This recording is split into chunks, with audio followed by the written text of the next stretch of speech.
और अब खबर बांग्लादेश में भड़की हिंसा से जुड़ी हुई, जहां पर भड़की हिंसा के बीच एक दिल दहला देने वाली घटना भी सामने आई। शनिवार सुबह उपद्रवियों ने पूर्व पीएम खालिदा जिया की बांग्लादेश नेशनलिस्ट पार्टी यानी कि बीएनपी के नेता बिलाल हुसैन के घर को आग के हवाले कर दिया। इस हमले में घर में सो रही 7 साल की मासूम बच्ची की जलकर मौत हो गई, जबकि परिवार के 3 अन्य सदस्य गंभीर रूप से जख्मी हैं, झुलस गए।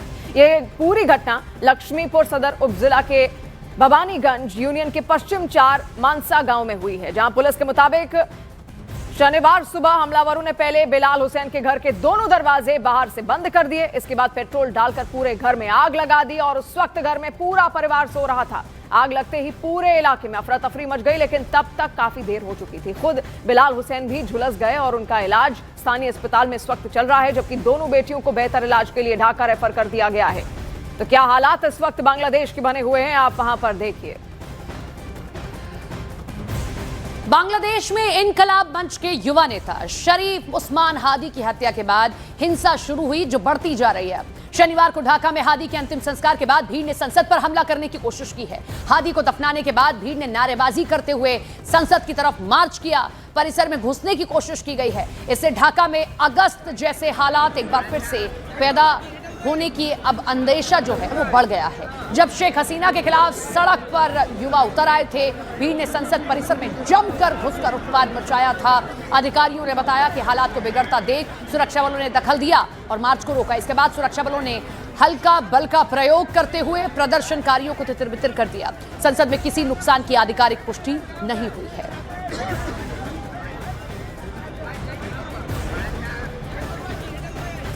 और देखिए, इससे पहले बांग्लादेश की राजधानी ढाका में शनिवार को कड़ी सुरक्षा व्यवस्था के बीच शरीफ उस्मान हादी को दफनाया गया। हादी के अंतिम संस्कार में 1 लाख लोगों के पहुंचने का दावा किया गया।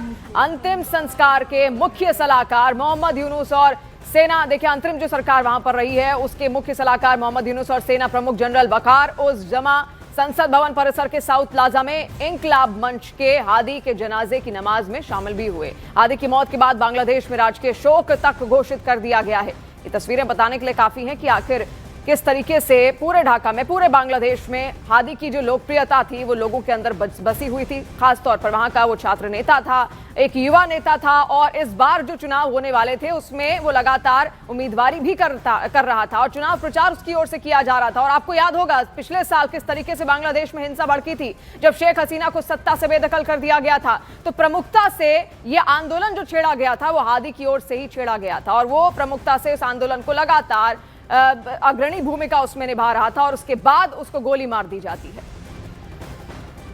उस्मान हादी का शव शुक्रवार शाम सिंगापुर से ढाका पहुंचा। इन सब के बीच में ढाका में आंदोलनकारी फिर से हिंसक हो गए हैं। उदीची संस्था के कार्यालय को जला दिया गया है। यह संस्था कट्टरपंथियों के विरोध में काम करती है। बांग्लादेशी मीडिया की अगर मानते हैं तो हत्यारों को ट्रांसपोर्टेशन में सपोर्ट करने वाले आरोपियों ने अदालत में हत्या के मुख्य आरोपी फैसल करीम के भारत भागने का दावा किया है। इधर भारतीय सेना भी एक्टिव हो गई है और बांग्लादेश के हालात पर नजर बनाए हुए। दरअसल 12 दिसंबर को नकाबपोश बंदूकधारी आते हैं ढाका के विजयनगर इलाके में। इनकलाब मंच के प्रवक्ता हादी के सिर में गोली मार देते हैं। उनका इलाज चलता है, सिंगापुर भेजा जाता है, जहां गुरुवार को उनकी मौत हो जाती है। हादी की मौत होने के बाद देश में अशांति फैल गई है। कई जगहों पर हिंसा और तोड़फोड़ हो रही है। आंदोलनकारियों ने ढाका में 2 प्रमुख मीडिया हाउस, आवामी लीग के कार्यालय को भी आग के हवाले कर दिया।